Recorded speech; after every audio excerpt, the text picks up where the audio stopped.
പുതുവത്സരാഘോഷത്തിന്റെ ഭാഗമായി 40 അടിയോളം ഉയരമുള്ള ടോം ആൻഡ് ജെറിയുടെ കൂറ്റൻ പ്രതിമ നിർമ്മിച്ച് ചപ്പാരപ്പടവ് മകരയിലെ സ്പാർക്ക് ആർട്സ് ക്ലബ്ബ്. പുതുവത്സര പുലരിയിൽ കാർട്ടൂൺ കഥാപാത്രങ്ങളുടെ ഈ പ്രതിമയ്ക്ക് തീ കൊളുത്തും. പുതുവത്സരാഘോഷം പൊടിപൊടിക്കുന്നതിൻ്റെ ഭാഗമായി സ്പാർക്ക് മങ്കര അണിയിച്ചൊരുക്കിയ 40 അടിയോളം ഉയരത്തിലുള്ള കാർട്ടൂൺ കഥാപാത്രങ്ങളായ ടോം ആൻഡ് ജെറിയുടെ രൂപമാണിത്. ഏകദേശം 4 കലാകാരന്മാർ ചേർന്ന് 1 മാസത്തോളം പ്രയത്നിച്ചാണ് ഈ പ്രതിമ ഉണ്ടാക്കിയെടുത്തത്. മറ്റൊരു പ്രത്യേകത എന്ന് പറയുന്നത് പൂർണ്ണമായും പ്രകൃതിയോട് ഇണക്കുന്ന വസ്തുക്കൾ കൊണ്ടാണ് ഇതിൻ്റെ നിർമ്മാണം എന്നതാണ്. കൂറ്റൻ പ്രതിമ 40 അടിയോളം ഉയരം പുതുവത്സരത്തിന് മാറ്റേകാൻ മങ്കരയിലെ സ്പാർക്ക് അണിയിച്ചൊരുക്കിയത് വ്യത്യസ്തമാർന്ന മനം മയക്കുന്ന ടോം ആൻഡ് ജെറി.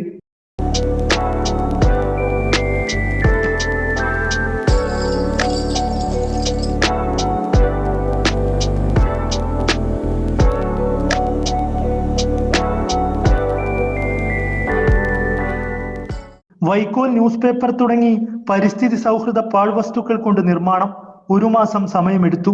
നമ്മൾ നിർമ്മിച്ചിട്ടുള്ളത് തികച്ചും പ്രകൃതിയിൽ നിന്ന് ലഭിക്കുന്ന പാഴ്വസ്തുക്കളായ മുള, വൈക്കോല്, പിന്നെ നമ്മളെ പത്രം, പിന്നെ കുറച്ച് കാർഡ്ബോർഡ്, അതൊക്കെ വെച്ചിട്ടാണ് നമ്മളിങ്ങനെ ഷേപ്പൊക്കെ ചെയ്തിട്ടുള്ളത്. പിന്നെ ഇവിടെ എല്ലാവരും കൂടി ഹെൽപ്പ് ചെയ്തിട്ട് നമ്മൾ പെയിൻ്റൊക്കെ ചെയ്ത് അങ്ങനെയാണ് നമുക്ക് ടോട്ടലി ഒരു ഫിഗർ ഉണ്ടാക്കിയെടുക്കാൻ സാധിച്ചത്. മുമ്പത്തെ 2 വർഷമായിട്ട് നമ്മളിത് ചെയ്യുന്നുണ്ട്. ആദ്യത്തെ വർഷം ഒരു മിനിയേച്ചറായിട്ടുള്ളതാണ് ചെയ്തത്, ഒരു സ്നോമാനെ ചെയ്തിട്ടുണ്ടായിരുന്നു. അതും തികച്ചും ഇങ്ങനെ നാച്ചുറലായിട്ട് കിട്ടുന്ന സബ്സ്റ്റൻസ് വെച്ചിട്ടാണ് ചെയ്തത്. ലാസ്റ്റ് ഇയർ നമ്മളൊരു മിക്കി മൗസിൻ്റെ ചെയ്തിരുന്നു, അത് ഇത്രയും ഹൈറ്റ് ഉണ്ടായിരുന്നില്ല.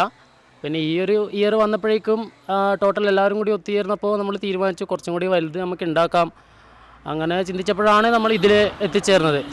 പ്രതിമ കാണാനും ചിത്രങ്ങൾ പകർത്താനും ഇവിടെ എത്തുന്നത് നിരവധി ആളുകൾ. പുതുവത്സര പുലരിയിൽ പ്രതിമയ്ക്ക് തീ കൊളുത്തും. മങ്കരയിൽ നിന്നും അമൽ രാമചന്ദ്രൻ, കണ്ണൂർ വിഷൻ.